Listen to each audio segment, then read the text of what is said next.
All right, shalom, guys. Welcome to this live event where we'll be discussing the fourth claim of Alex O'Connor. Jesus never claimed to be God. Now, this is being broadcasted on 4 different platforms, so I figured it'd be best for all of us to just kind of introduce ourselves with our channels, but, just do a little something like that. So let me start real quick. My name is Wilwaukee. My YouTube is Power Tool Apologetics. I am a biblical Unitarian, pronomian, believer, and stuff like that. And we'll bring Mike over here. Go ahead, dude. Hello, everybody. My name is MetaphysyicsMike, and I also am a biblical Unitarian. I'm pronomian, meaning I'm pro the law, the Torah, and I'm excited to be here to discuss this with you guys. Thanks for having me on. All right, and then Brad. Hello, everyone. I am Brad. Some of you may know me as Alternate Media Brad on TikTok. I am the president of Alternate Media. We are very much also pronomian, Unitarian on my part, but we love to discuss the topic. And then finally, Jeremy. Jeremy Williams. I'm with Renovating Faith, and actually that is an Alternate Media podcast. So I joined Alternate Media at the beginning of this year. And I just love having fun conversations and making fun of people. So, all right, beautiful. So we will be discussing tonight the Jubilee show with Alex O'Connor, specifically Claim 4 again. And guys, in the description, all the YouTubes from all these guys are there. Please go subscribe and check them out. Now, guys, this just came up. I want to point this out real quick. Alex O'Connor posted in a few days. He will be having a formal debate with David Wood right here. Did Jesus claim to be God? There's a website right there, guys. There's the URL also at the top. Go check out Alex O'Connor. You can kind of see what he with this post that he's discussing. It's kind of funny because watching this claim number 4, I feel like no one. I don't know. I really didn't like the answers. I feel like the first person and the last person, Coley and Than, made the most realistic points. But I wonder if David Wood watched that and he's like, hold my beer. I will go debate him now. Yeah, but I think they were supposed to debate at the, what was that? The debate conference by Modern Day Debates. And then he backed out. So I think they're also doing that to catch up from that.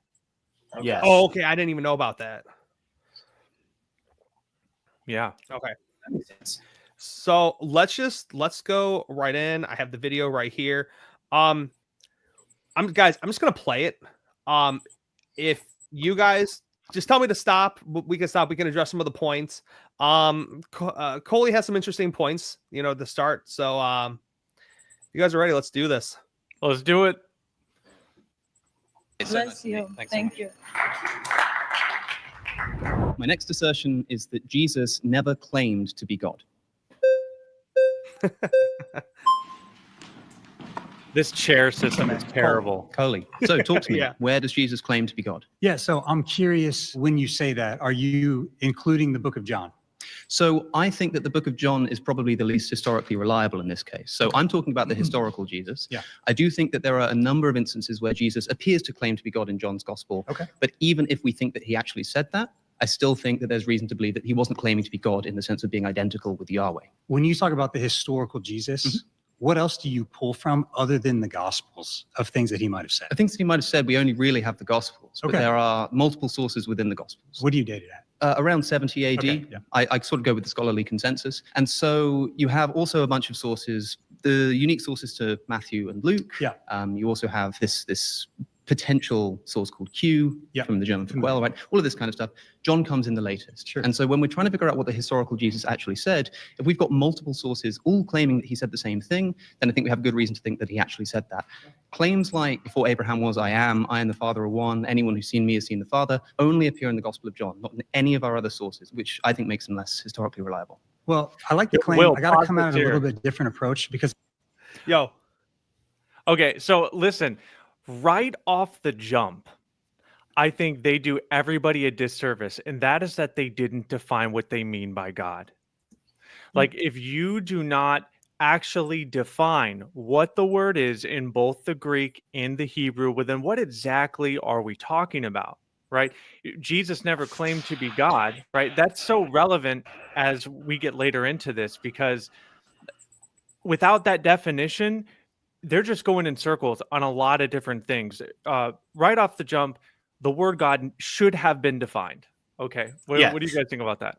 I 100%. I would say that's one of those things where especially when me and Austin get into these discussions in like a TikTok live, one of the first things we try to establish is like, okay, first of all, what is God? What do you mean by God? What define deity?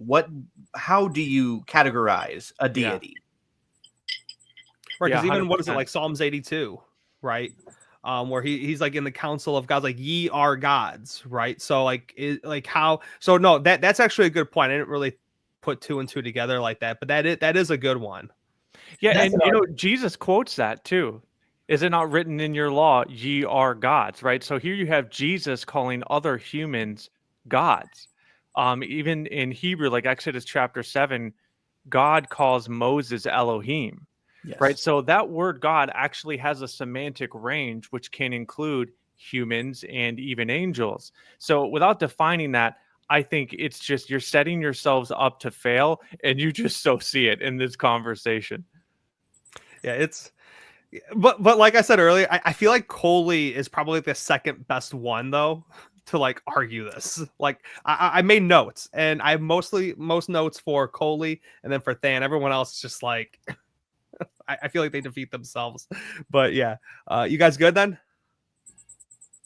All right, let's pour it back up. I think that the gospel writers are claiming that Jesus is God. Sure. Let's just go with Mark. As Mark starts, he talks about John the Baptist preparing the way for the Lord. Right. What is your response for that? Because all right, hold on. I want to talk about this. And I feel like this is going to be a very common thread of agency. We see he is making the way for the Lord, which would be, Yud He Vav He. So I have the verse here I have. And where is it? It's Mark chapter 1, verse 3, where it says, the beginning of the gospel of Jesus Christ, the Son of God. Verse 2 just says it is written in Isaiah the prophet, which is kind of misleading because he pulls from two other sources. He says, behold, I'm sending my messenger before you who will prepare your way. The voice of one calling out in the wilderness, prepare the way of the Lord, make his path straight. So he pulls us from Isaiah 40, verse 3, where the voice calling out in the wilderness, clear the way of the Lord in the wilderness, make straight in the desert a highway for our God. Also Malachi 3:1 and Exodus 23:20. And I feel like a lot of Christians, what they miss about this particularly is when Yod He Vav He is being used and then it's being pointed towards Jesus, they'll be like, see, look, that makes Jesus the Yud He Vav He that we read about.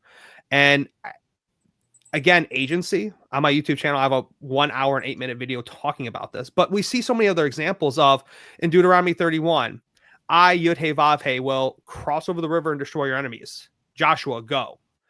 Exodus 7, I Yud He Vav He will hold the staff in my hand. I Yud He Vav He will strike the Nile River.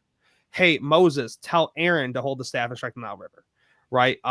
Even Ezekiel 34, I Yud He Vav He will watch over my sheep and shepherd them, feed them, take care of them. Verse, what is it? I think like 24 of 34. David, go shepherd them, take care of them, this and that. The third. Yeah, I completely agree. You can also so see it's in the just book of John. Oh, we get a little cut off there. Yeah, the book of John, like chapter 4, 5, 6, 7, 8, all throughout it, he's saying, I'm not here to do my will, but the will of him who sent me. God sent me. It's reiterated. His words are not his own. He can do nothing on his own authority. All of those, I think, are supporting him as an agency, as the Messiah would. Yeah, I mean, it's just that it's not literal, and I feel like if Christians did a better job of reading the Old Testament or the Tanakh, you would see these forms of agency. You would see that specifically Lord and all capitalized, the Tetragrammaton being used, that he will do something, but then there is a human servant that goes and does his will. And then the Father is then giving credit for doing it. Yeah. But Is it okay if I keep playing or? Yeah, go right ahead. All right. Ensuing Jesus comes. I've no problem saying that Mark is intending to portray Jesus as God. It's not entirely clear, but I have no problem just granting that for the sake of this conversation. I think that the belief that Jesus is God is something that develops in early Christianity after Jesus died. I think there's nothing that Jesus said himself that can make us confidently say that he was walking around claiming to be God. What do you need in order to believe that Jesus is God? Because even if we take kind of this development in the Gospels, we can go before that. So would you say Paul's letters like Philippians and Colossians, would you say they were written before the Gospels? Yes, they were written before the Gospels. So if we're going before the Gospels, we have Paul claiming that Jesus is God in Philippians 2, where he's saying was in the form of God, or maybe like a better translation would even be the essence or the nature of God. Yeah, the problem. Whoa, okay. Seamus actually has a beautiful article on this. This one gets me. So the King James is really the only translation that makes a Trinitarian argument, okay? Because the word form, and Brad's actually the first one to point this out to me, is more like image, okay? This passage is a perfect text for recapitulation theory. It is not good for the Trinity. It says that in the Greek, it says, who being in the form of God thought equality with God not something to be attained, right? That's the actual translation, not robbery to be equal with God. So he's in the image, the form, the image of God. What did Adam do? Adam wanted to be God. What do we see in Isaiah that the king of Babylon or Lucifer, however you want to translate that, he said, I will be like the Most High. So you have these two great sins are wanting to be like God. And then you have Jesus who comes in and says he didn't think that equality with God was not even something to be attained, but rather took on him the form of a servant. So, yeah, it's like a direct contrast to previous wicked men who thought they could be equal with God. Yeah, and another question I always ask when we're talking about Yeshua as the image is, I'll say, is an image separate than the thing it represents? Where the answer is yes, right? So people will bring it up, and you are not your shadow, right? Yeah, all of that is like implied, right? It's not actually implicit in the text. And when you ask those simple questions, it just breaks down. Right. Now, I think it's very, very disingenuous though to translate it. Now, the NIV actually translates it as being in the very nature of God. Right, nature, and then some other Bible translations will even say like essence, but it's actually none of that. It's literally just what you're looking at. Like you can, everyone knows who Kobe Bryant and Michael Jordan is, right? You can say that Kobe Bryant is the morphe, because that's the Greek word that's being used, like the form of Michael Jordan, right? Because like he came after, not he's the same person. I want to go to Mark chapter 16, verse 12, where it literally says that Jesus appeared in a different form or morphe to the two men, and they did not recognize them. Not that Jesus like changed his essence or his nature, but it was in a different outwardly form. Also in Job 4:15 from the Septuagint, it says this: a spirit glided past my face, and the hair on my body stood on end. I stopped, but I cannot tell what it was. A form, morphe, stood before my eyes, and I heard a hushed voice. Right. So we even see this in Job, where it's just talking about the form that he can see. Not that Job here can see the essence or the nature or what it's made out of or any way, shape, or form. It's literally just the appearance right there. And I feel like even with us, I'll speak for myself here as a biblical Unitarian. Absolutely.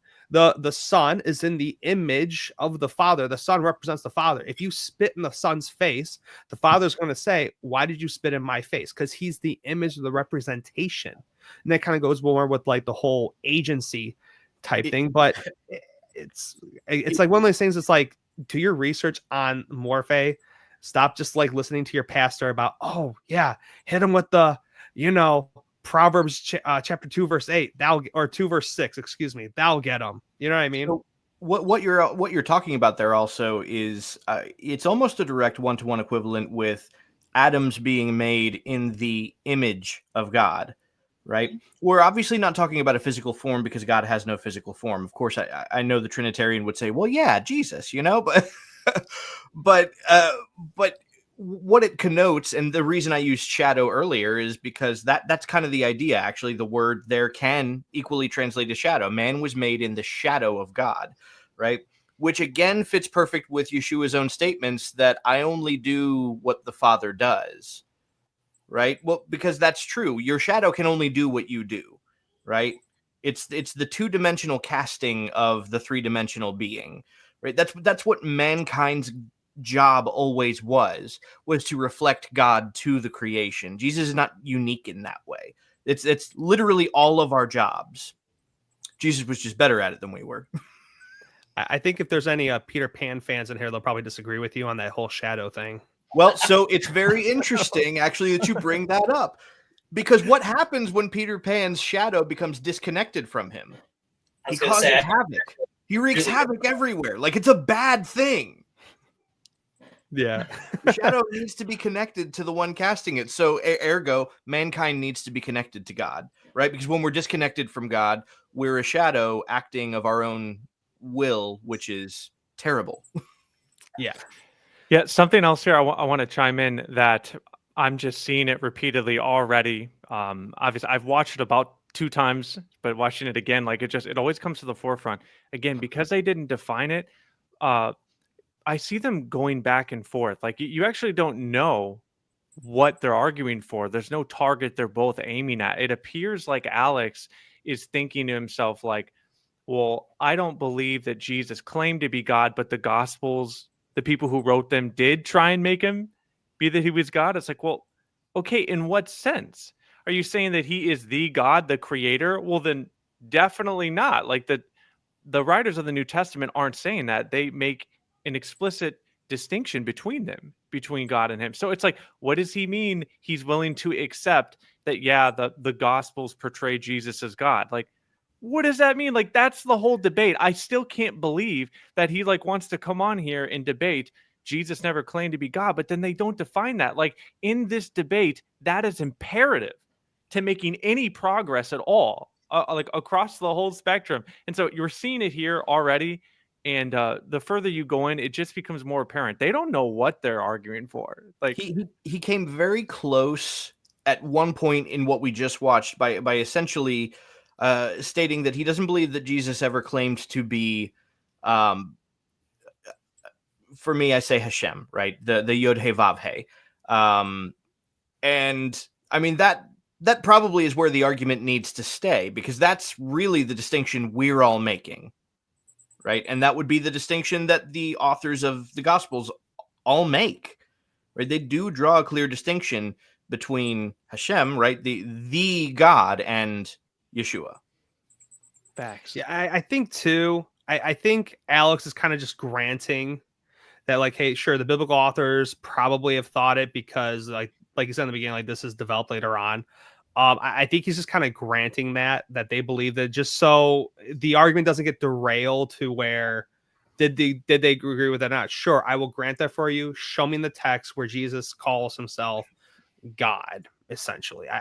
But because I think Alex is being very generous by basically allowing these, like, sure, let's just kind of, but Mike, it's kind of like what you said. Sure, I'll grant this to you. Now just cut to the chase. Like, show me where he identifies to be that Yud He Vav He specifically. Yeah, it's just a pawn to get to the king.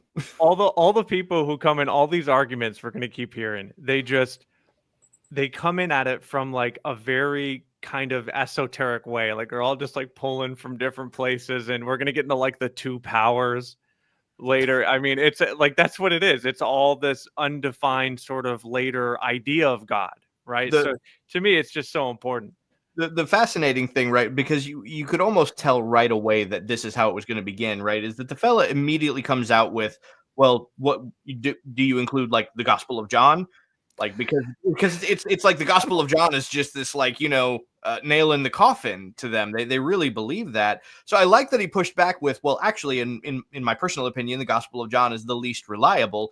It's like, okay, I mean, I do believe in the Gospel of John. I don't believe that it supports the Trinity, but like if you do look at it from an academic perspective, which Alex O'Connor does, John is the least reliable gospel. Yeah. Right. Yeah. It arises. It's the last one, right? That's one of the key points. Comes in way later. There's all sorts of different speculations. It's also not a singular account. John didn't write John. More than likely, it was an entire congregation that gave over the stories that John is writing. It's culturally ignorant of just generic Israelite culture of the time. Like it clearly, it seems like it is from the perspective of someone not Jewish. John basically comes about as far after the other three as the other three come after the resurrection. Right. If you really think about it, it's like the grandchild, right? And so it's like me trying to relay a story of something my grandfather did that I didn't see or hear. Like it's very, very far removed. And I love, he points this out later. John is one of the first ones to come in with a intentional theological goal. Right? Yeah, for right? sure. So, guys, cool if I continue? Yeah.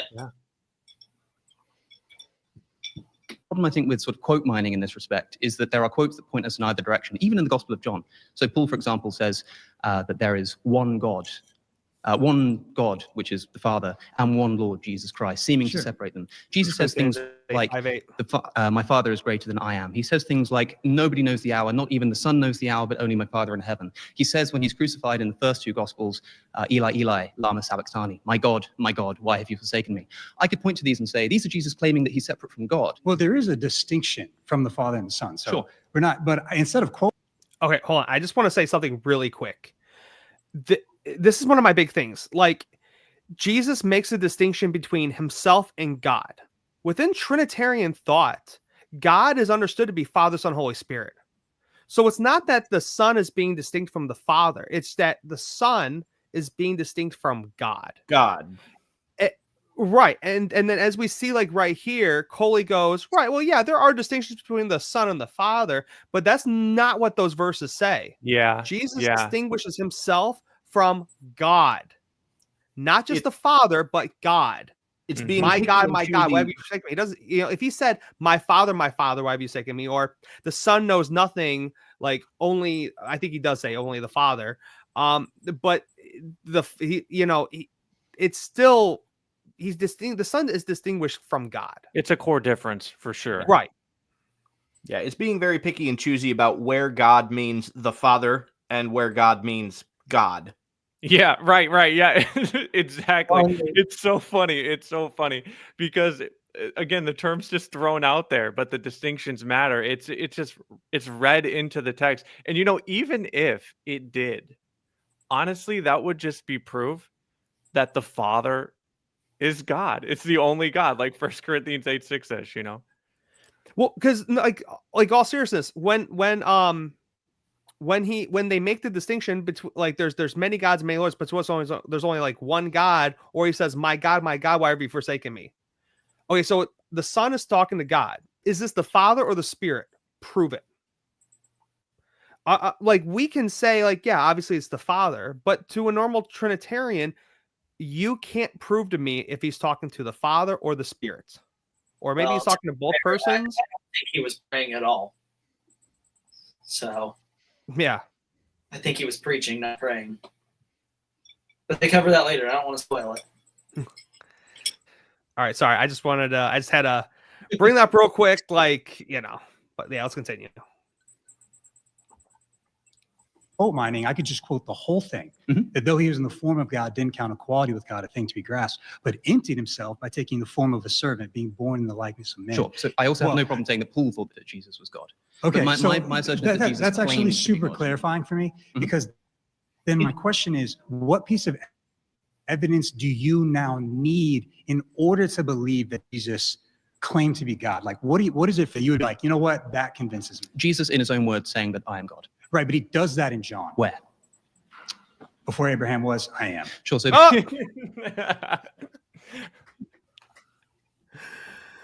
he does say that. He does. I swear, it's there. Okay, where is it? Well, he said before Abraham was, I am. Like, okay. Not the same. So this is one thing that I absolutely love, and Brad, you guys mentioned this in one of your episodes, and then I'm actually slightly disappointed because anytime this has come up, you've now gone a whole different argument. But Jews who believe in a human Messiah believe that the soul of the Messiah was the first thing created, that all things were created through that soul, and it was for him. So John 1 can be read entirely from a Unitarian Jewish perspective and not be lying. Right. So there's multifacets to that. There is the belief that because there are I think 7 things that they believe preceded the creation, the things that were created before the earth was created. Yes, the spirit of Messiah is one of those things, but that still makes him a created being and not God. But I think Abraham also is considered to be one of those things, and they've got a way of explaining that. It even says Israel, though, too. Right. Israel's not a literal conscience, pre-existent person chilling with them. Yeah, unless we're going to involve a quadrinity. I haven't even seen the word spirit in there either. So I've read those. Just last week, I went through all the different sources. It's also cited in the Targums, but it says the name, right? Like the Targum of Zechariah, 4:8 or something like that. That the name of the Messiah pre-existed before the creation of the world. Yeah, right. It's like you said, 6 or 7 things that existed in God's thoughts and contemplations. I thought it says the name, not necessarily the spirit. I think the Targum does say the name, and that may even be one of the Midrashim that says the name. But it's generally accepted also that the spirit of Messiah did exist, and that the creative acts were therefore completed and carried out through that spirit, so to speak. And it's never understood that this Messiah is God, though, right? It's one of those, like Jeremy said, it's one of those ways that this actually still makes perfect sense in Judaism and does not connote that the Messiah is God. It doesn't grant him deity. Yeah.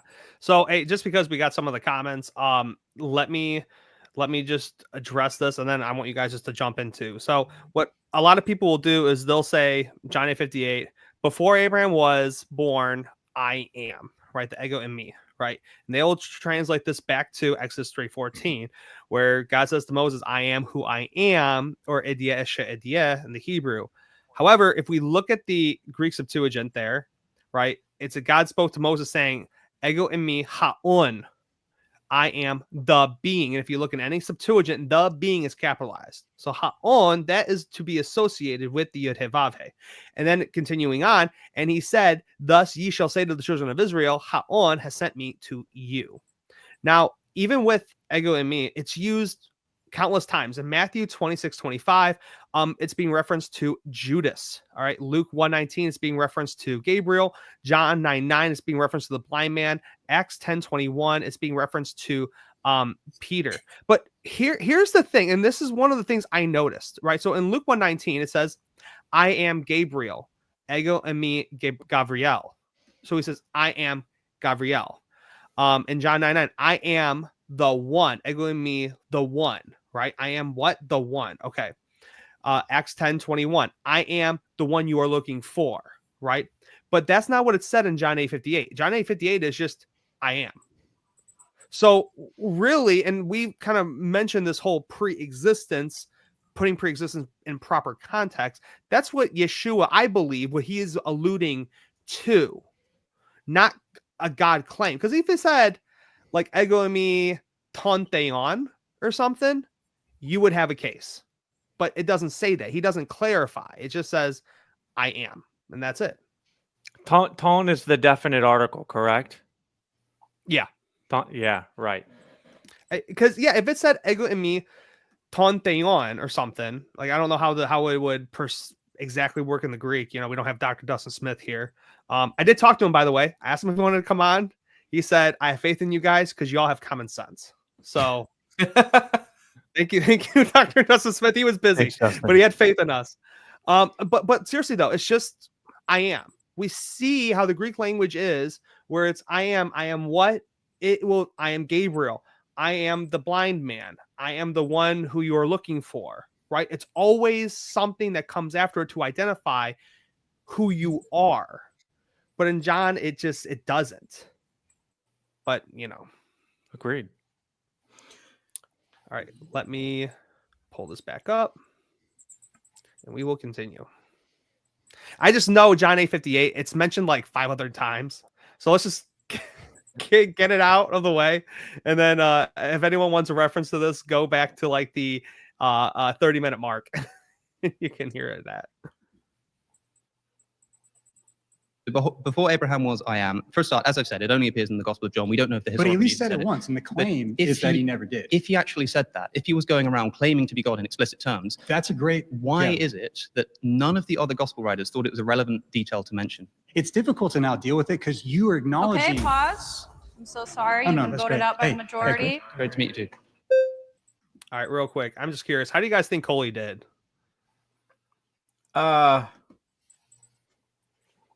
Not great. Honestly, I'm just going to be real. I don't think any of them did that well. He did Yeah, about yeah. as well as I would expect a youth student in a youth group who recently got saved and is very passionate about his faith, right? And I mean that in like the best ways, because like, you know, the teen who comes out of whatever life he comes out of gets saved and just dives deep into scripture as much as he can. But nonetheless, he's still wet behind the ears. He's still green. And that's about as well as you would expect them to perform in that kind of a conversation. But dude, I think he's the second best one. I think Really? You would say that? I think Than did the best and Coley did the second best. Comparing to everyone else. We will continue though. I just wanted to get a quick thing from you guys, but yeah, let's I think this one's Jacob.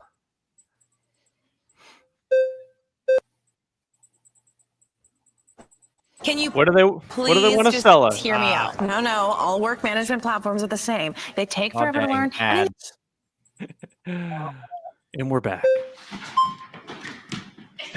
Hey, how's it going? Alex, it is great to meet you. I've been Nice a to meet fan of yours for a long time, even though I'm a believer. Thank you so much. So- that means all the more. You claim that this was a later tradition that developed. Mm. Is that correct? Yeah, I think so. Okay, when would you say that tradition developed? Probably fairly early on. I mean, the writings of Paul are decades after Jesus' death. Okay, so do we have a better source for knowing what Jesus actually claimed than the Gospels? No, we don't. Okay, so if the Gospels are indeed the best source for understanding who Jesus was, do those Gospels portray him as a divine person? Well, like I say, I think that there's only one gospel that unambiguously portrays Jesus as himself claiming to be divine, and that's the Gospel of John, which is the latest and most theologically motivated of all of the Gospels. Even then, the claims that we're talking about, things like, before Abraham was, I am, the Greek term there is ego eimi. One chapter later, in John chapter 9, Jesus heals a blind man, and the blind man goes back, and people say, were you not the man who was born blind? And what does he say? Ego eimi, I am. It's also just a way of identifying yourself and saying, it's me. I would want to know then, in the synoptic Gospels, Yes.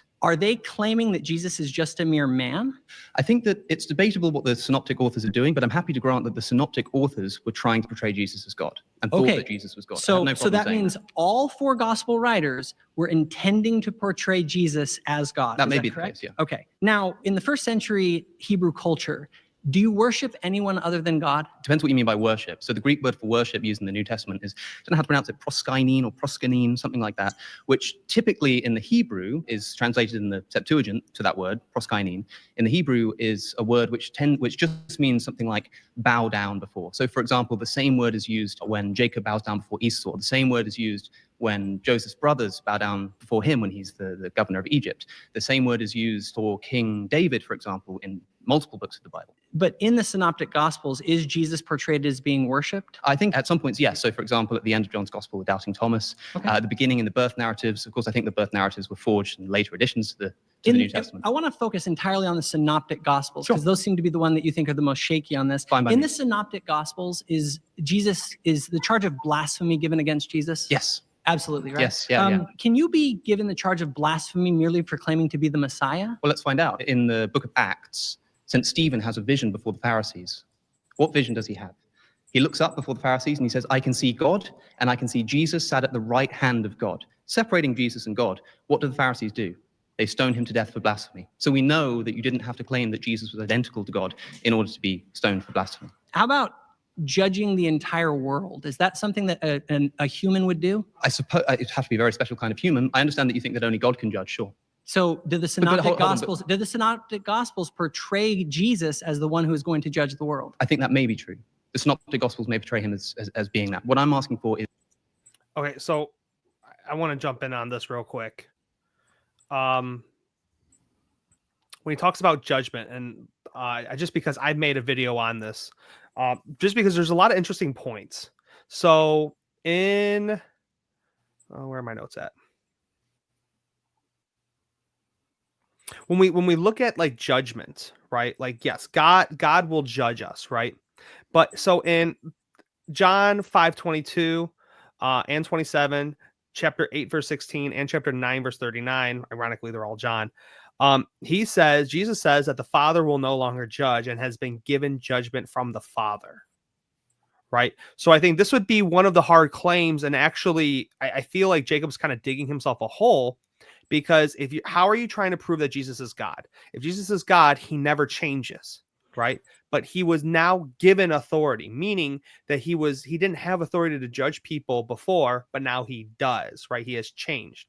Also, when we read Acts 17:31, Romans 2:16, and 2 Timothy chapter 4, verse 1, all of these writers, from, you can say Luke or Paul, whoever, those verses say that God judges through a man. And then later is that man, Christ Jesus. That is who judgment is by. So going back to like the main argument, and Mike, I know you kind of brought this up, was we need to kind of identify what this argument is. Prove to me that Jesus never claimed to be God, but he will judge. Only God judges. But it was given to the Son. Right? The Son was allowed now to do something, meaning that the Son couldn't do this thing before. So is the Son all powerful because that is a trait that God has? Well, no, because the Son wasn't going to judge before, but now he is. You know what I mean? Yeah, for sure. So the way that I word this is really within their Christology, like the hypostatic union, right? Because they're the ones postulating that Christ has, two natures, one human, one divine. And so they're making the claim, right, that he is God, aka he has a divine nature because he's forgiving sins or because he's judging the world, right? Well, the problem is that those attributes are consistent with a human nature. That's the problem, right? So that's a divine nature is not entailed.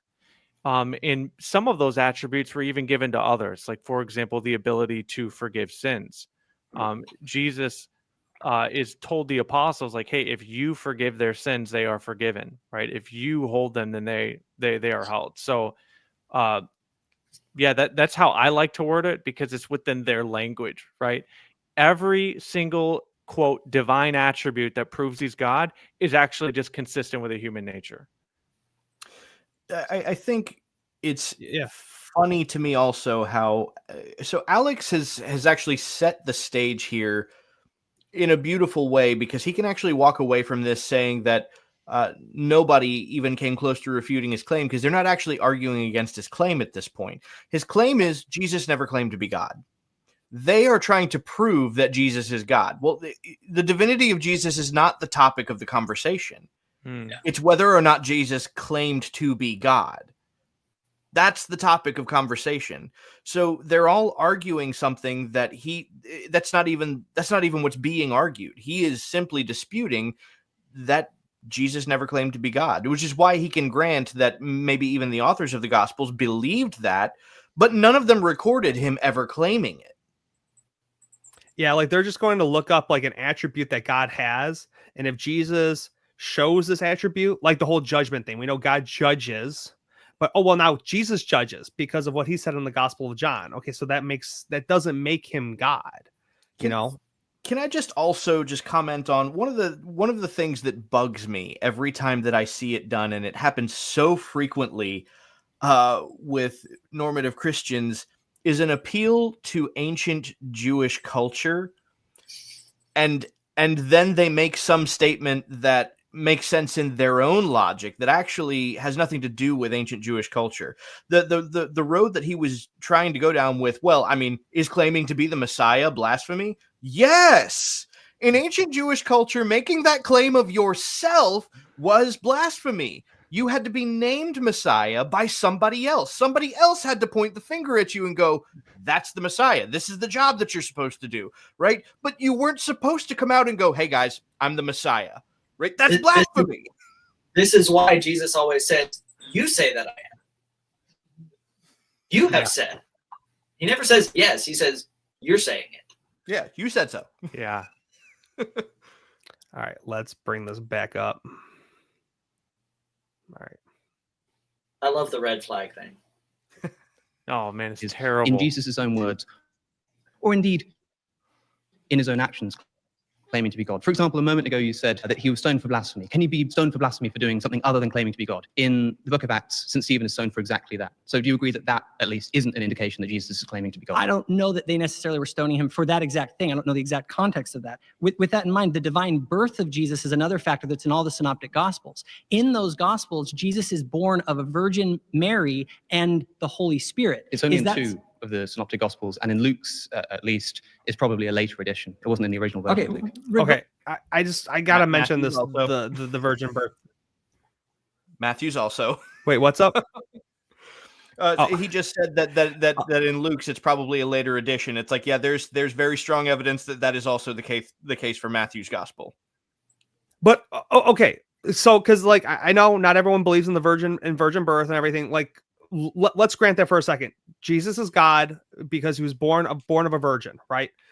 We are all mortals because we have a mother and a father.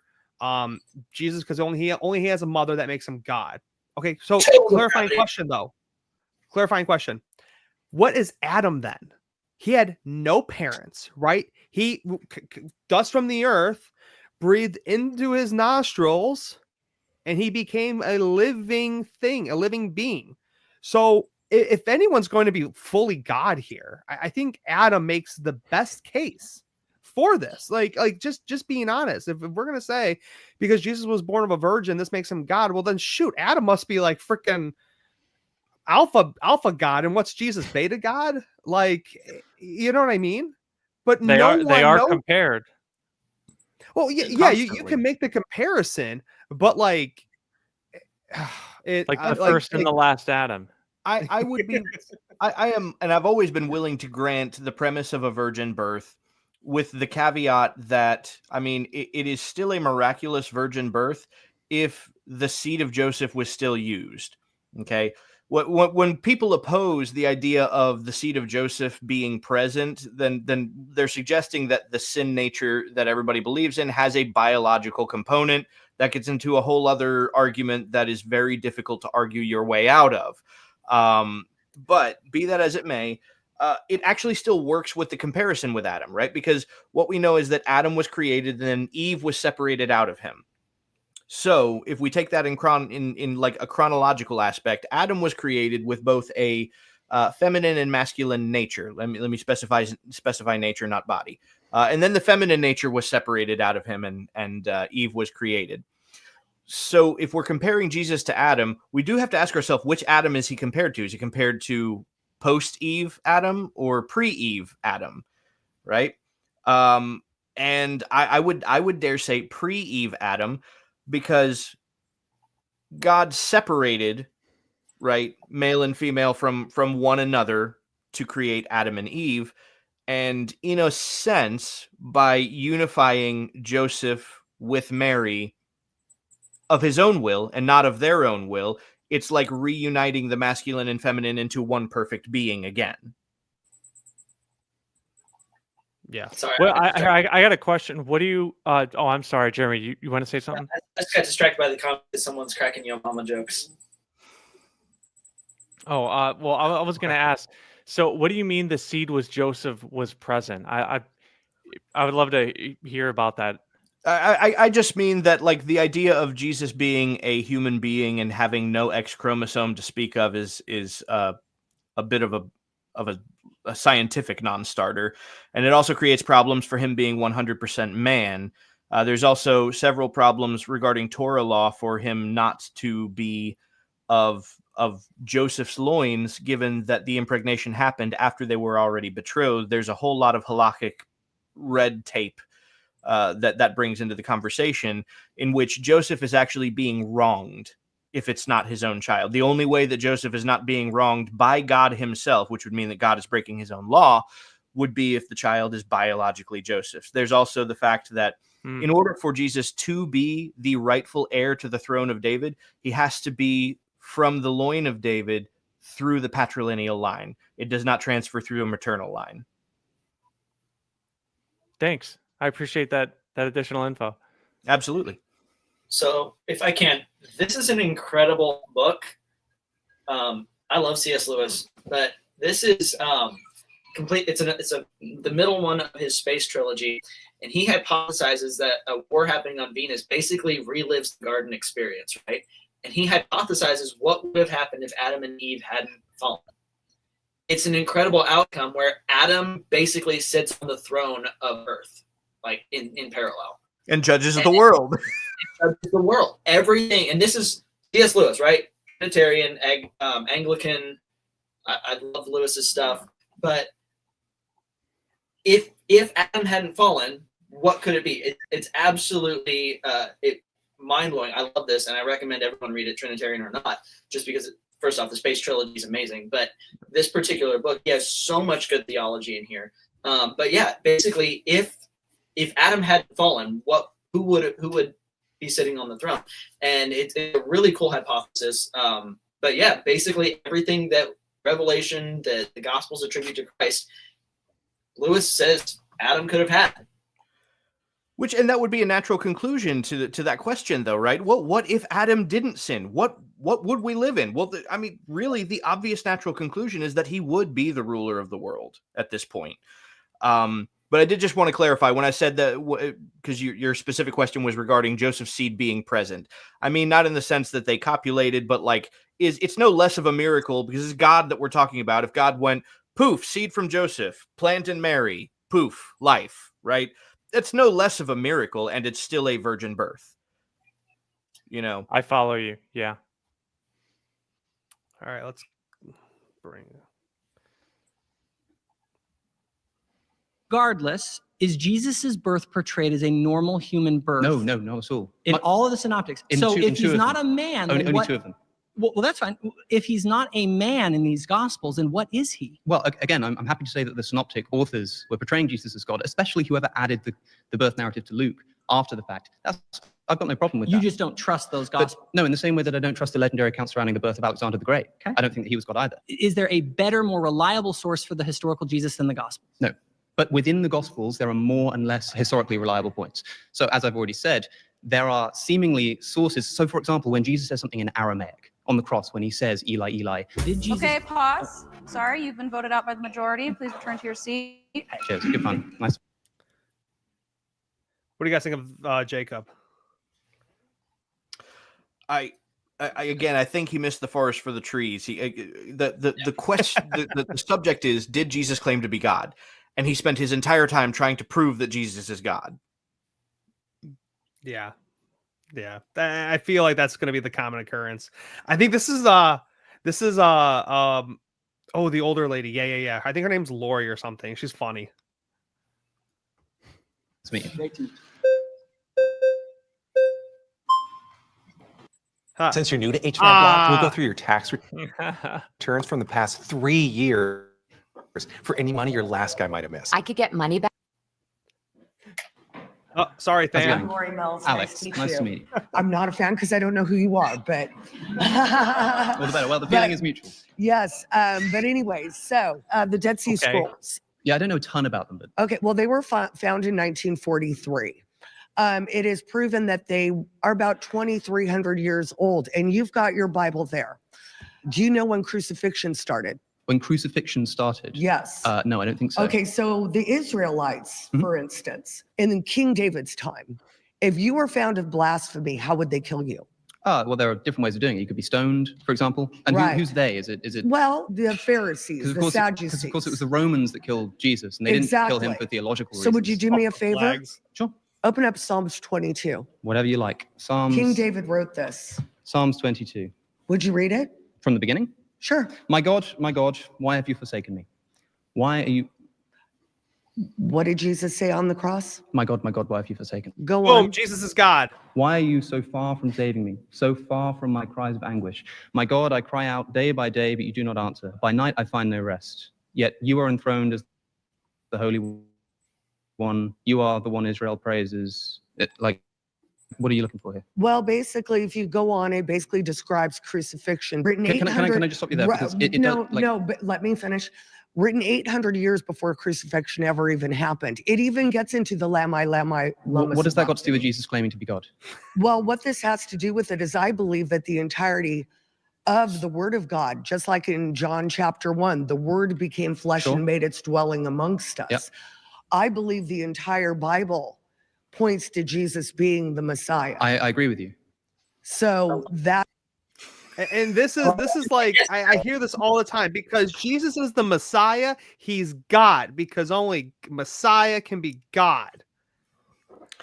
It's a byproduct of the Christianese language, and I will call it that. It's funny. I just spoke to somebody about this recently, is because they've built in their head that Messiah is a deistic term when it's not. Right. And so because they've built in their head that Messiah is a deistic term, they come to this conclusion that, well, Messiah, therefore God, which is funny.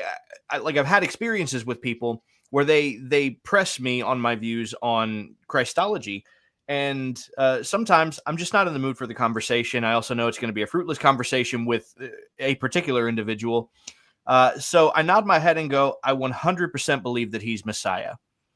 And they go, good, yeah, right? Because they think that I've just agreed with them.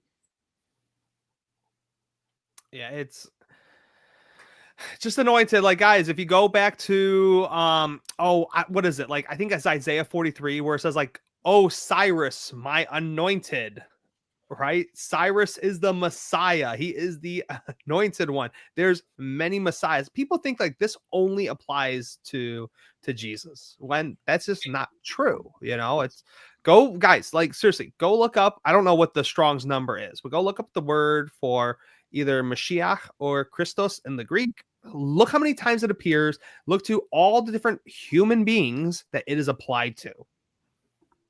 I mean, I live in the South, and we've got people who believe Donald Trump is appointed and anointed by God, and is borderline. I've actually seen a book that claims, I haven't read because it. Because he is Jeremy. He is.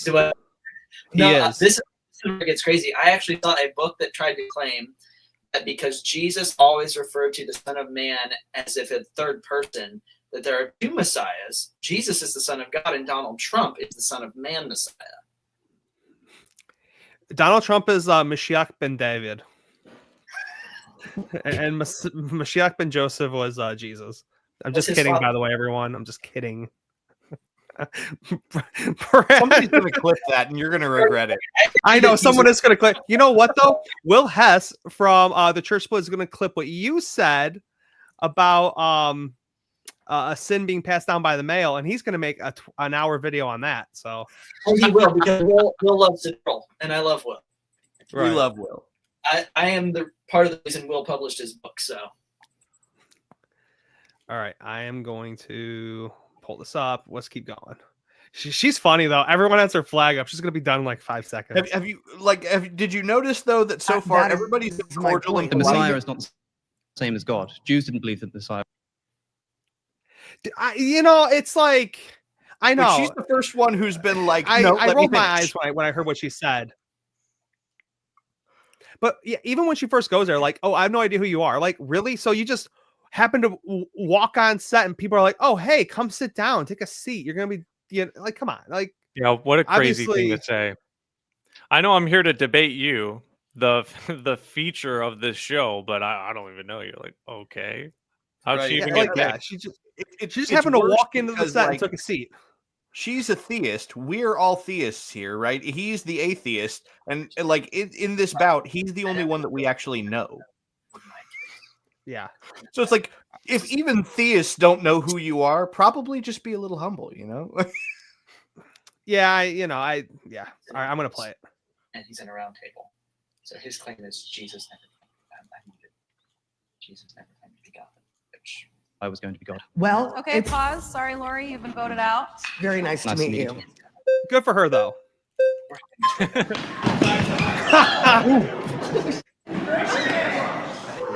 Okay, Nathan wanted real that quick. one too. You This- can see it. He did. Dan did. Okay, this is the funniest one. Her name is Emily. This is the funniest one. I think she says like 5 words. I think 9 people raise their flags immediately. I think she was just happy to be there. Is she, dude? You're in charge here. Nice to meet you.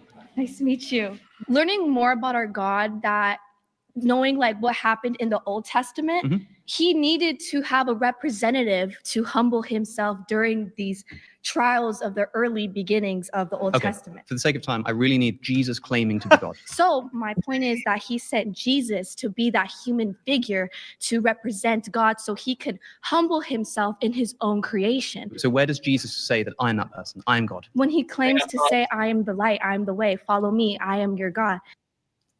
So she said God needed a human representative. So if you agree with that, raise your hand. Agency, like, Holy cow, cow. I mean, That again, that was the whole point to creating man, was to have a human. His human representative is humanity. What a concept! yeah. Yeah, I whenever this type of topic, I always bring up that if God did exist, what could we really expect him to do? I mean, like, take the president of the United States. You guys are just talking about Trump, all right? Like, I could send him 100 messages and say, "Hey, talk to me." He doesn't have to talk to me, right? Like, the president holds a status that will, alienate him from just anybody. And I think it's sort of the same with God. He created the world, and it was his choice to work through prophets, to work with priests, right? Eventually the Messiah. I'm just saying, I don't see that as really this crazy foreign thing. If you're God, you hold a status higher than everything. What does he owe us? Nothing, with a capital N. Okay. Right. Yeah, exactly. We should be thanking God. Yeah. Thanks for sending anybody. He says, I am your God. I am the light. I feel like Sure, he says that, but you just said, I am your God. I don't think Jesus says that. my apologies on misrepresenting like the whole entirely of the words in that verse, but he's still claiming that he is the light that has that connection to that higher God. Absolutely. And I feel like with that That connection to that higher God. yes, that he is in that physical form. I also want to say with the Virgin Mary, he has no father, and the angel blessed him with what he was saying According earlier. to 2 mythical birth narratives. Yes. Which, by the way, the Gospels I don't wanna seem ask to have what any your knowledge opi- of. Well, hold on. With the virgin birthing that's come up twice now, at one point, Jesus' family, in Mark's Gospel, Jesus' family come out to him and say that they think he lost his mind, which is a very strange thing for his family to say if there was a virgin birth that was known about. And for the sake of flags, I just want to emphasize that Jesus is that human God form, that he needed to humble himself so he can truly understand how humans work in I his just own want to know how creation. you know that was Jesus. I want to emphasize that as well, just by the very teachings that he said and how All his right, pause. You've been voted out. Please return to your Thanks. seat.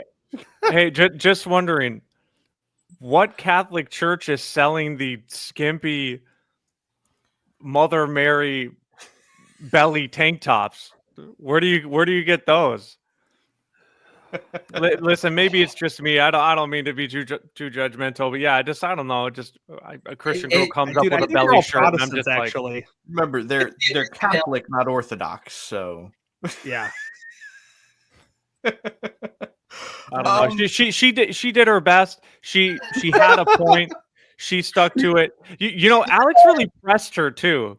Yeah, I feel like he pressed her more than he pressed other people. I don't know if that was right. The poor girl. She starts talking and he's like, "Listen, I'm gonna need you to get to the point."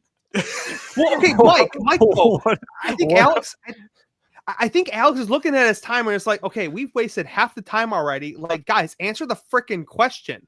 Yeah. Like, And if he doesn't, just say he does it, and then we can talk about why you think he's got, or like, you know what I mean? Like, I think he's just getting annoyed. Like, I thought she's funny though. That was funny. I thought the whole point about God needing to humble himself to understand the human existence is like, well, that's just a foundational misunderstanding of the nature of the cosmos, first of all, and like how the knowledge of God works, how God's knowledge of everything works. I mean, if God is in everything, right, which is something that can be biblically ascertained, then he has full knowledge of everything as self-knowledge. In other words, like we often hear the term, and Matt Walsh talks about this, he hates the term, but like the lived experience, right? Because we each have our own individual lived experience, but God knows exactly what your lived experience is because he experienced it through you. Yeah. Your experiencing it is his experiencing it. All right, let's I forgot who's after this. Yes.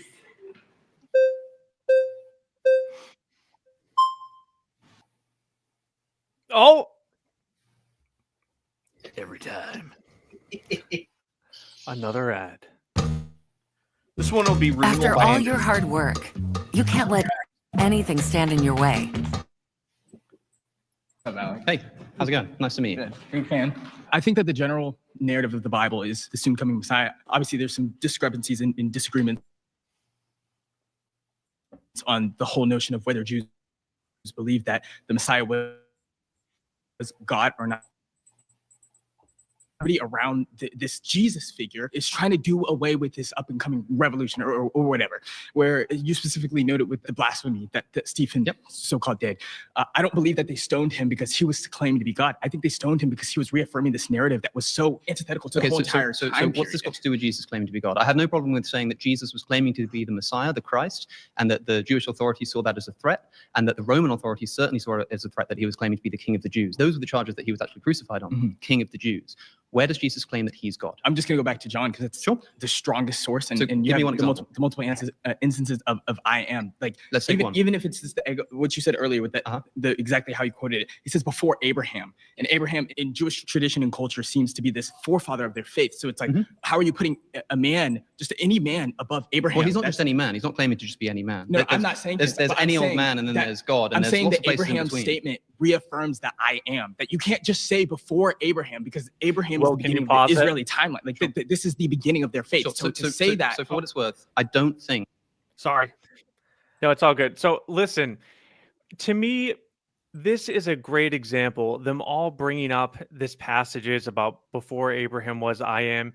This is just a sign of how uneducated Christians are. They don't understand the language. They don't understand the historical context, right? We are all past the councils, the creeds, the commentary.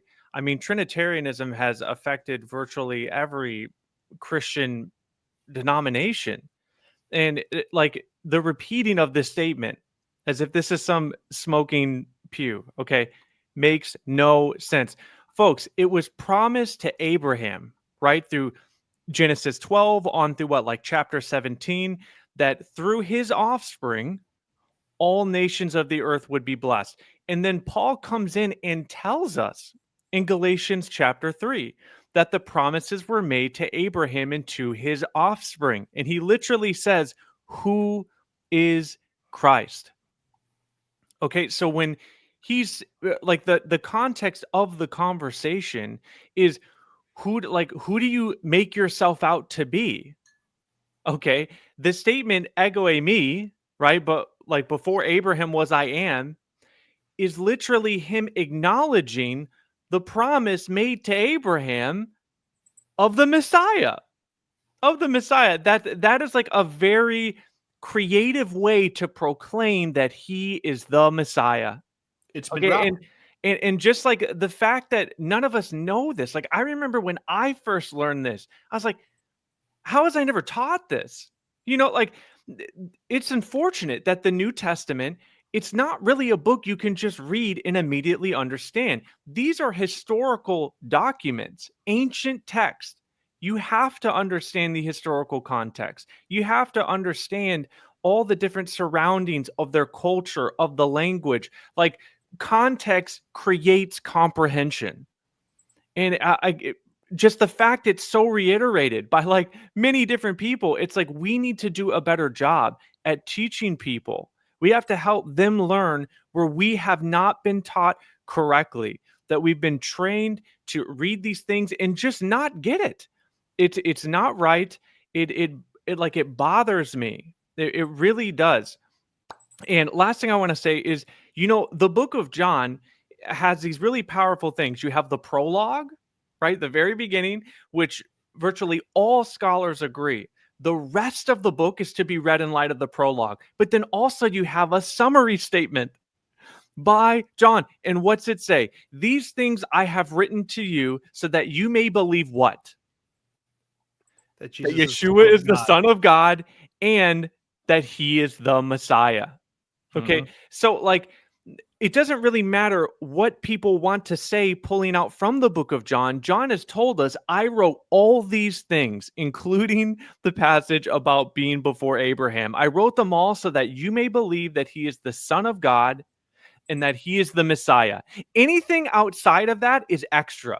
Okay, it is not scriptural. It's not what John intended because he told us what he intended, right? And man, it is time that we change this.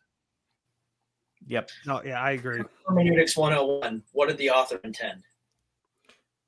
Yeah. Like Mike said, he summarizes it at the end, and he reveals who he is. Like, all fairness, I'll grant like grace to a lot of the Trinitarians. If you only look at John 1:1, John 8:58, John 10:30, the Trinity of the John verses. Sure. Okay. Yes. We know that there's one God and, okay. So maybe there's another personhood in this, whatever. Fine. But Mike, like you said, at the end of his writing, he clarifies that I wrote this so that you may know he is the anointed one, the Christ, the Messiah, which we've seen other ones too, but he is now like the Son of God, right? He's kind of drawing how the past prophets were anointed, and then the Son of God, that's also a title that's given to Adam, which Paul later alludes to his verses, but it's never he's equal to God, all knowing of God, the three omnis, the hypostatic union, that none of that appears. It's just plain and simple. You're right. Oh, yeah. It's read into the text at virtually every angle they can find. And if we were going to say, what's the truth? How do we know if their interpretation is correct or not? How do you know? You study the language, you study the context. Okay, like this is the basics, right? You also have to understand that he literally says what he means, right? He told them, this is what I want you to believe. And so it's just, we have all the factors here that they are not getting it. That's not what he meant. That's not what he's saying. And wow, how many Christians in this one single topic are just all running to it. It's crazy. And I think it's irritating too, because they keep saying John 8:58, like almost like, well, if I keep saying it enough times, sooner or later, Alex O'Connor will just believe it. Right. Like, why have we not heard something else yet? Like, why do they keep going back to this verse? It's the same conversation over and over again. Yeah. I mean, that's why I said in the very beginning, like, I wanted to say what I wanted to say about John 8:58, because I know it's going to be brought up like 5 other times. I'm not trying to sound like, a parrot, but like, I mean, guys, come up with better arguments. I don't know. I wish people would just bring up Isaiah 48:16. I feel like that's the best one, and I never hear that. I don't know. I disagree with it. It's the Trinity, but like, I feel like that's your best argument, but no one ever uses it. It still wouldn't answer Alex's claim, though. Yeah, right. That's Brad, like they're. We're having is not to the claim of did he specifically claim it? I mean, Alex even granted the gospel authors he thinks believed it. He believes Paul claimed it, but he said Jesus didn't, and that's the big question here. Right. All right, let's continue. I think Caleb's almost done. Yeah, he's got like 10 flags already. That Jesus, the historical Jesus, actually said this. But even if he did, saying before Abraham was ego eimi, certainly seems to imply that he is maybe eternal, at least existed before his bodily form. That's pretty weird. But claiming to be God is a different thing. As I say, when Jesus walks on the water, the disciples think that they've seen a ghost. And what does Jesus say to them? Do not be afraid, ego eimi, which most Bibles translate as it's me, because sometimes saying ego Okay, eimi. pause. You've been voted out by the majority. All right, here comes Than. Good to see you again. All right. Two things. Have you heard of the Cloud Rider motif? No, I don't think so. Okay. Oh, the Cloud Rider motif. Yeah. Okay. Then I'm assuming you've heard of like the two powers in heaven. Here we go. No. Okay. There's a Jewish historian named Alan Segal. He wrote a book called The Two Powers in Heaven. And what he talks about is there's this weird thing happening in the Hebrew Bible where there's almost like two Yahweh figures that they point to. So some verses, for instance, will say like Yahweh rained down fire from Yahweh. Okay. I know, Brad, we all have a lot to say regarding this. I got a lot for this. Okay. So yes, the whole, now I want to bring this up too. So not just Alan F. Segal, he wrote a book, what Than here is alluding to. It's called Two Powers in Heaven, Early Rabbinic Reports About Christianity and Gnosticism, Liberty of Early Christology. There's also two other books I do want to bring up to people, just to be fair. One is Two Gods in Heaven, Jewish Concepts of God and Iniquity, the hardcover by Peter Schaefer. And then the third book is Glory of the Invisible God, The Two Powers in Heaven, Traditions and Early Christology, Jewish and Christian Texts, by Andrei Orlov. So those are the main three persons. My one thing with Alan, Dr. Alan Segal, is that he has also kind of been under fire and has been criticized for his work by other scholars. So I want to bring that up. Real quick, I need to address this because Than brought up Genesis 19. And I'll be honest with you guys, I was really annoyed. I was really annoyed because I just want to read Genesis 19. I broke up some of the verses, right? In verse 1, it says, "Now 2 angels came to Sodom in the evening as Lot was sitting at the gate of Sodom. When Lot saw them, he stood up to meet them and he bowed down with his face to the ground," right? So here we have 2 angels, the malaks, which just means messenger, which is also being applied to Zechariah and Haggai, prophets of God, normal human people. I want to bring that up. Verse 12 then says, "Then the 2 men said to Lot, whom else do you have here? A son-in-law and your sons and your daughters, and whoever you have in the city, bring them out of this place. For we," the 2 angels, "are about to destroy this place because their outcry has become so great before the Lord that the Lord has sent us to destroy it." So the Lord, the Yud He Vav He, sent us, the 2 angels, to destroy this place. Verse 14. "So Lot went out and spoke to his son-in-laws who were to marry his daughters and said, 'Get up, get out of this place, for the Lord, Yud He Vav He, is destroying this city,'" right? So the 2 angels who were sent by God, who are not God in any way, shape, or form, the 2 messengers were sent by God. They say that we were sent by him to destroy this place, right? But then Lot here gives credit that the Yud He Vav He, Hashem, he will destroy this place. Yeah. Right. And again, with the concept of agency, one who sends another person out, you become that representative. That is why in verse 24, it says, "Then the Lord, Yud He Vav He, rained brimstone and fire on Sodom and Gomorrah from the Lord, Yud He Vav He, out in heaven." So are 2 Yud He Vav He's mentioned? Yes, but the one represents the 2 messengers, the 2 angels, not literally. And I wish Than would just be honest with the text. Yes, sure, if we isolate verse 24 and ignore the other 23 verses, sure, absolutely. But that was very irritating for me. I just had a rant. Will rants is going to be a new thing on my show. I'm not stealing it from anyone. I swear it's all my idea. But I was very annoyed by the dishonesty there. I'll shut up now. Yep. All right, my turn. That whole premise is actually inherently contradictory to what those same people believe about the previous chapter and about the conversation being had between Abraham. And so I had a whole conversation about this last night because somebody brought up the angel of the Lord. I brought up that doesn't actually exist in the Old Testament. You'll never find the definite article respective to an angel that is a unique angel of the Lord. Their argument was that, okay, well then name any other instance in the text of the Bible where an angel who is not God is mentioned as an angel of the Lord. So they were willing to accept an angel, but they still insisted that that angel is God. And that it's distinguished by the fact that no other angel apparently is called an angel of the Lord. So I was like, okay, like let's just pick any example of an angel in the Old Testament that you would agree is just an angel and not God.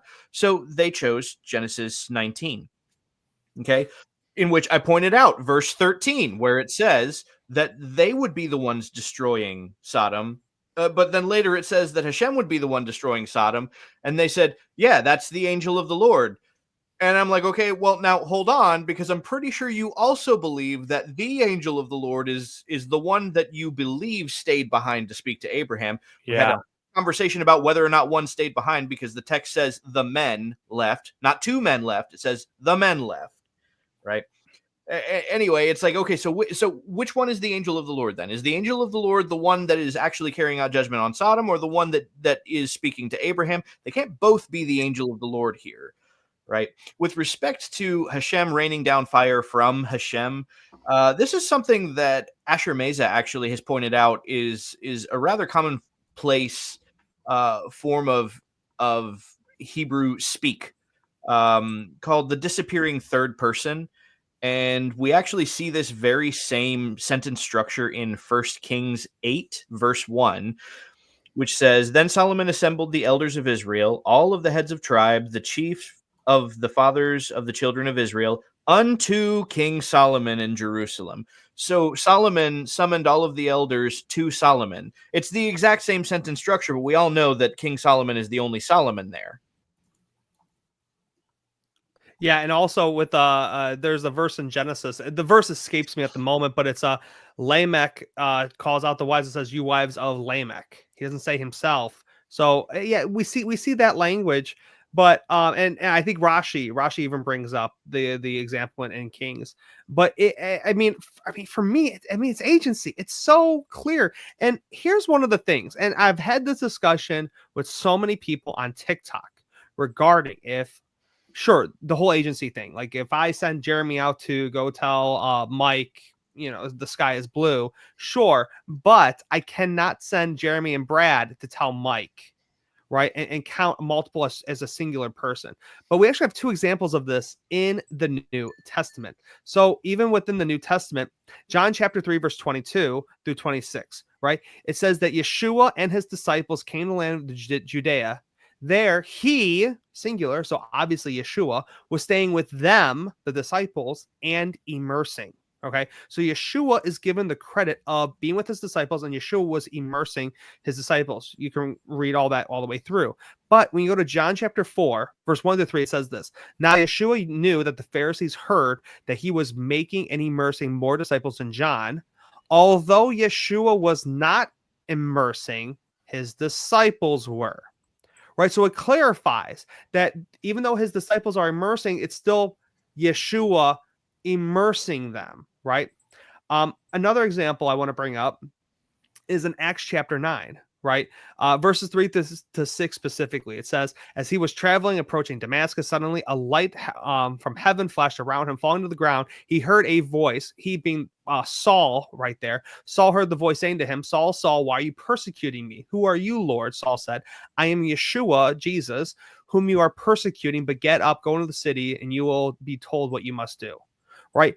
No time at any point did Saul ever persecute Jesus, Yeshua. Never. So how can he make this claim? We're told in Matthew 25:40, it says, "And answering, the king will say to them, Amen. I tell you, whatever you did to one of the least of these, my brethren, you did it to me." And in Luke chapter 10, verse 16, "The one who listens to you hears me. The one who rejects you rejects me. And the one who rejects me rejects the one who sent me." So we see these examples of multiple people can be under that rule, that umbrella of agency. And this is not a Old Testament thing, so you can't even argue that, oh, that's Old Testament, we don't need it anymore. These are two clear examples on the New Testament where a group can be counted as the one, just as Genesis 19. And it can be surmised that the authors of the New Testament were well aware of this concept. What you're talking about regarding agency is specifically the aspect of it that the agent is not distinguished from the principal, right? That they are essentially conflated as being one and the same. A Talmudic citation to support that is from Kiddushin 41b, specifically paragraph number 5, which finishes with, let's see, it can be derived from here that the legal status of a person's agent is like that of himself. So your agent is legally you. They are legally you. That's why if you were to spit in Jesus's face, God could then say to you, hey, why did you spit in my face? Without it being literal, if I send Jeremy, go kick Mike in the shins. Mike is going to say, Wilwaukee kicked me in the shins. Mike's gonna say, don't kick me in the shins. That's what Mike's gonna say. But it's like, I don't know. And look, Than's not a dummy, okay? But that did really irritate me because I hear that all the time, and it's like, dude, stop focusing on verse 24. Read the whole thing in context. The two messengers are represented as the Yud He Vav He. It's that simple. So at least he's trying. Oh no, yeah, Than does trying to get away from. Yeah, he's trying. Before Abraham was, I am. No, look, I think Than does the best. I do. I think Than does the best out of Emily's a close second. I'm just kidding. Well, there's some things I'd want to say, but let's let him finish creating his case. Okay. Yeah. I just I heard, with him saying that, oh well, he claims it's like And so Philo of Alexandria in the Second Temple period talks about this two powers in heaven motif. And he says there's two Yahwehs. There's the first power and the second power, but they're both Yahweh. It's almost like a sort of proto-Trinitarian view. That's one thing that I'll just kind of put there for now. Another puzzle piece here is you've heard about the cloud rider motif. So in the Ugaritic texts, in the Baal cycle, we see Baal referenced as the one who rides the clouds. And I think you can see that actually adopted by the Israelites in the Hebrew Bible as well. So Psalm 104 is like an exaltation psalm and actually talks about Yahweh being the one that rides the clouds in heaven. He is the... Okay, real quick, I just want to say, for anyone interested, if you go to the Biblical Unitarian podcast by Dr. Dustin Smith, he actually addresses the whole Philo claim. If anyone's interested, it's episode 323. Was Philo a two powers in heaven heretic? By Dr. Dustin Smith. It's about a 30-minute episode where he explains Philo's position properly. Alan F. Segal in his book, he makes quotes, but he doesn't go into the details on it. I just wanted to say that real quick for anyone. But yeah, I'll continue it. The king. I see that as kind of a polemic of calling Yahweh the king over Baal. Are we on the same page there? Sure. Okay. Into Daniel 7, you'll see a messianic passage there about how God will come down, and you'll see the Son of Man come riding in the clouds of heaven, and his kingdom will be an everlasting kingdom. Do you think Daniel thought that the Son of Man was going to be God, since he says that he's riding on a cloud? This is a really interesting point. And I don't think that he did, because he was a Jewish writer. I lean on saying yes, but I don't know if I can say that with absolute certainty. The prophet Daniel was expecting the Messiah to be God. I think so. Oh, sorry, the Son of Man to be God. That's a motif only applied to God. So you have this cloud rider motif. By the way, I do think that there are multiple things which people, even in Jesus' time, thought only God could do. Mm-hmm. Things like forgiving sins. And when Jesus does these things, he's not doing so in order to prove that he's God, but in order to prove that the Son of Man has the authority to do that. I completely agree. This isn't that kind of an argument. This is an identification thing. So where's Jesus claiming to be God? That's where I'm going. So we have these puzzle pieces in place. Sure. If you fast forward to Mark's gospel, and I'm going to use Mark. Let's do Mark. Jesus before Caiaphas in Mark's gospel, Caiaphas asks him, who are you? Can you pause it and here? Instead of this is where he transitions. Okay, so Yeah. listen, here's just a few things that I just want to point out. A lot of the things he's setting forth, listen, as far as I can understand and I can find in history, okay, were like explicitly rejected once Orthodox Judaism really took form. Okay. I think that even in some of these writings he's mentioning, like the Two Powers by Alan Segal, like didn't he himself basically say that many saw it as like a rejection to monotheism or like a threat to monotheism. Also, listen, I've looked at these things and I'm not even sure how you could say that this quote second power was even equal to Yahweh. Like the way that they are talked about. I mean, it's like, as Will, you had mentioned a lot earlier, right? That they're like sent, right? That they're like functionally subordinate to God. I think by the time you start talking about Metatron, right, or a glorified angel or human or something like that, some people even think it might have been like Enoch. But the point is that it wasn't co-equal with Yahweh, right? So we're talking about. I mean, he mentioned Philo. I have to check out that video, by the way, that you mentioned. On the Biblical Utilitarian podcast. That's probably a really good one.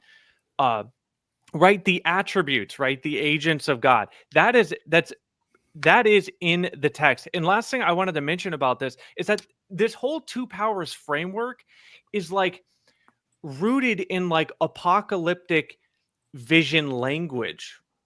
Okay, like this isn't about ontology. And to me, that's like the debate here. That's the debate about Jesus being God. What does that mean, right? Daniel 7 talking about two thrones in the Son of Man. If this isn't talking about ontology, well, then the whole thing fails.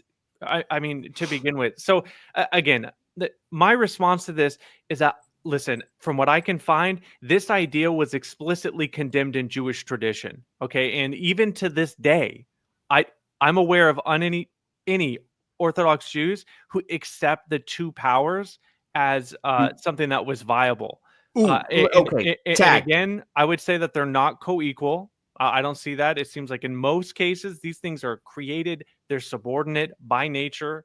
And of course, the source texts, I think, are highly apocalyptic in their language, not ontological. I always picture Coach. You reminded me of one point that I forgot to touch on in my rant about the two powers bit. And that's anytime that this gets brought up, right? It always gets brought up as though this is ancient Jewish knowledge from prior to the Gospels. And it's always referred to that way. They'll always say that this is found in Jewish texts and in Jewish writings. And I take issue with that. Anytime somebody brings it up, the first question I always ask them is, okay, before we get into this, are you willing to concede that the Ebionites are early Christians? Right? The answer I usually get is no, they were heretics. I was like, okay, well, then you don't get to appeal to any of what you're about to appeal to because those were not Jews. That was not Judaism. That was heretical. Those were heretics, which is why no Orthodox Jew today believes in that. Those were heretics. They were a sectarian group severed off from the community of Israel, and Jesus literally never even encounters them in the biblical narrative, right? Yeah. It's just so crazy to me. Like, Than is like top tier, and the best you got to this answer is two powers. Like, it kind of blows my mind. He may be trying to stay away from other things people mentioned. I don't know. And Than is like a nice guy, obviously, but yeah, it's just wild to me. Even if the two powers could answer the Trinitarian question, it doesn't answer the question, did Jesus claim? Now, actually, I think where he's about to go is if this does, because Jesus does say, you'll see the Son of Man sitting on the right hand of power. So I guess this is probably, Will, you said this, he does the best job. And so if you can get that, this does make answer the Trinitarian question, then sure. But it actually doesn't answer Trinity. It answers Jesus and the Father. No, yeah, I'm just saying I think it's the best argument, but like, it is. What do I got to choose from? This is irritating though, also for me. It's theoretically possible that Adam sat there. Right. But see, when Christians quote the Talmud, right, It drives me nuts. Okay. When you read the entire Talmud is rabbis arguing with themselves about certain biblical passages. For example, Proverbs chapter 30, verse 4, what is his name and his son's name? It literally talks about how one rabbi says that it's referring to Israel, and he will give 5 verses to support his claim. Another rabbi will come in and say, no, you're wrong. It's actually about Ezekiel, Elijah. It's about Elijah, and he gives those verses for his point, right? They're arguing with themselves about the Tanakh, about halakha, and historical events are brought up, right?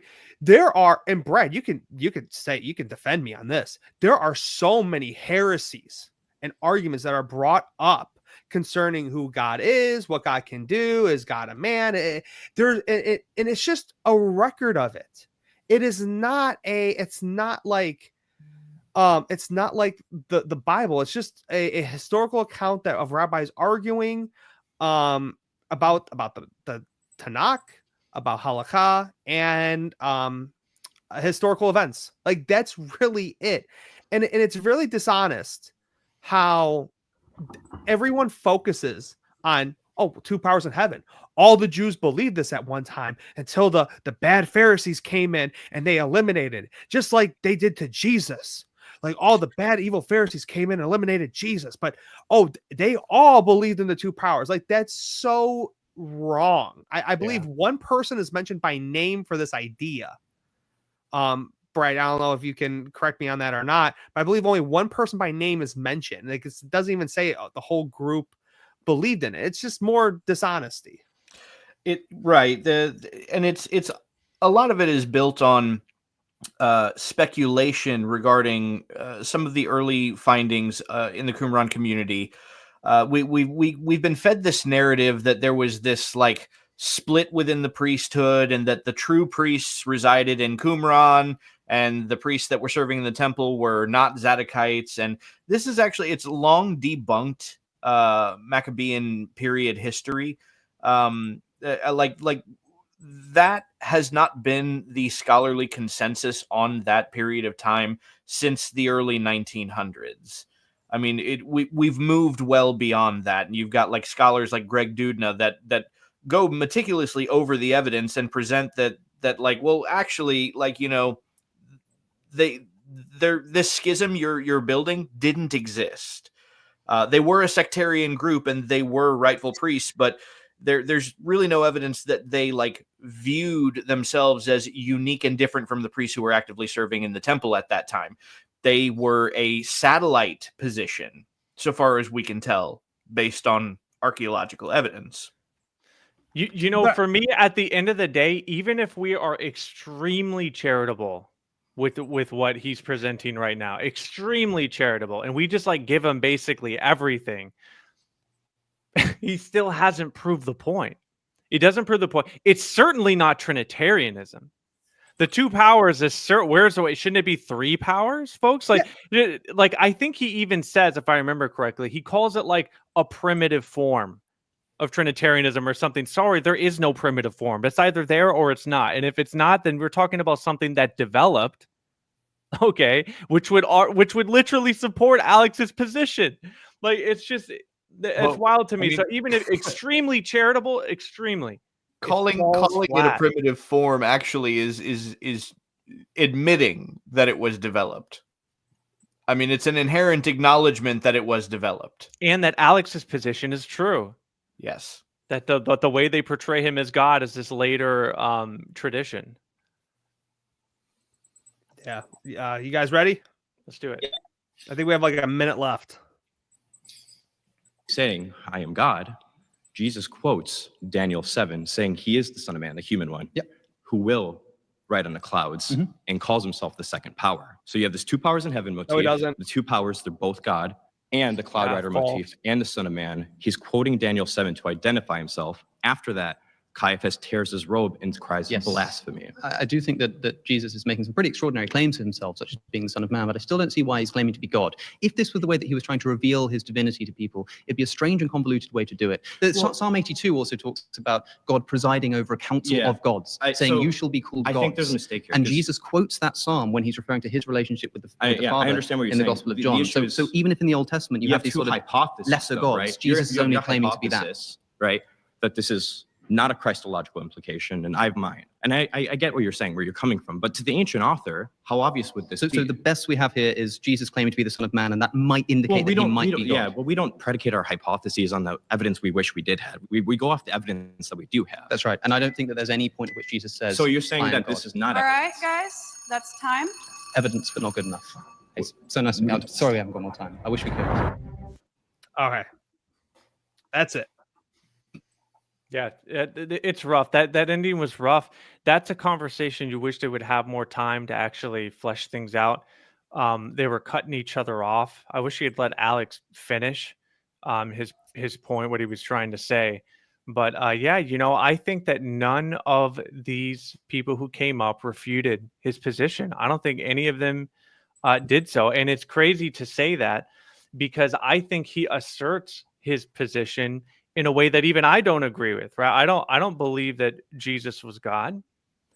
His claim, though, is that, well, Jesus never claimed to be God. And it's just all the arguments brought against him were just weak, totally weak. Like, guys, I don't know about you, but I can't sign on to any of these social media platforms without being served a dozen people. Like at any given moment, there's a Christian, dozens of them streaming, Jesus is God, right? Like, this should be the easiest claim. It should be so easy to disprove. Jesus claimed to be God here, right? No, it's all like mystical. It's all esoteric, right? They have this higher revelation. And each people, depending on which sect of Christianity you're coming from, have like their own slightly different traditions on how they word it and how they pull it. And again, I think the fact they didn't define what they mean by God was just totally set it up to fail. You shouldn't be making rudimentary mistakes like that. This is a debate forum. You need to define what you mean so they can actually get somewhere. And of course, like so many common misconceptions, also come out with the before Abraham was I am and the two powers. And yeah, I mean, it's almost like the Mormon actually did the best out of everybody here. Which is crazy. If you watch like the whole thing too, he picks the Mormon. Like, yeah, his first thing. Like, I thought he actually did the best out of any of them. But anyways, that's my take on it. That's my take. So hold on real quick. Let me say this, because Than, again, I feel like he's misrepresenting what Daniel 7 says. So here's Daniel chapter 9, verse 9 and 10, right? I kept looking until thrones were set up, and the Ancient of Days, like referring to God, took his seat. His garment was as white as snow, and the hair of his head was like pure wool. His throne was ablaze with flames. Its wheels were burning in a fire, and a river of fire was flowing and coming out from before him. Thousands upon thousands were serving him, and myriads upon myriads were standing before him. The court convened, and the books were open. Now, starting in verse 13 now, I kept looking in the night in visions, and behold, with the clouds of heaven, one like a son of man was coming. So there's a distinction. There is a clear distinction between like the Ancient of Days and this one coming on the clouds, like the Son of Man was coming, which, Jesus, Yeshua, he makes reference to this. And dominion was given to him, honor and a kingdom, so that all peoples and nations and populations might serve him. His dominion is everlasting dominion, blah, blah, blah. But there's a distinction there, because I think what Than does is he like says that Jesus claims to be the second power or God, and that's just not true. And I think that's also, I'm irritated on, but I honestly, again, I gotta give him props just on simply staying out of the book of John. And like, that's the thing. He didn't just avoid the before Abraham was I am passage. He stayed away from the book of John entirely, which it honestly, like, that's a bold move for a Trinitarian, because like we saw at the very beginning of this, that's the immediate go-to for every Trinitarian is the Book of John. So for him to come out swinging with an argument not from the Book of John, honestly, I applaud it. There was some misinformation. There was some, and I don't even think misinformation. I think he is not as read up on that subject matter. But then why talk about it though? Well, come on. To be fair, though, he is probably the only one that actually attempted to answer the question, did Jesus claim it? By using that. Yeah. And again, I don't think he did a good job. And like, Brad said, he's not right about Daniel, but he used Daniel to make the point that when Jesus said, you'll see this, he's claiming that he is one of those two powers. So, I think he's about the only one that actually interacted with the actual claim. Yeah, I'm actually shocked that nobody went to, John 10, the Father and I are one. That seems like if I were a Trinitarian, I would think that is a much more direct, almost claim to be God than before Abraham was I am. But I think they've worn that one out, because that used to be the go-to for all of them, right?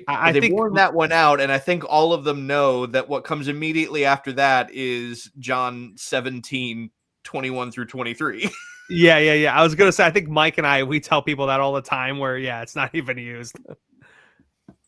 So, well, I don't know. And this is one of the things too, like, we should be brothers with these people who came up. I believe it was 6 people. All 6 people who came up. But I just wish Christians, if you think this is your holy book, please just read it. Right? Let's stop regurgitating what we hear from ecumenical councils and the early church fathers and what my pastor said. Just read it for yourself. Like, how important is this? Like, this is eternal life. For them to know you, the one only true God, and the one whom you sent, Jesus Christ. I think just stay away from this philosophical mindset of who God is, and just read your freaking Bible. If you consider this your holy book, you should know it. But I don't know. I think I'm good on my end. I think I've addressed everything. Is there anything else you guys want to say before we close out? I'm good. Thanks for having me on. Yeah, definitely. Absolutely. Thanks for organizing this. This was definitely awesome. First time appearing on the same screen with MetaphysyicsMike. Brother, I would love to have you on our platform sometime.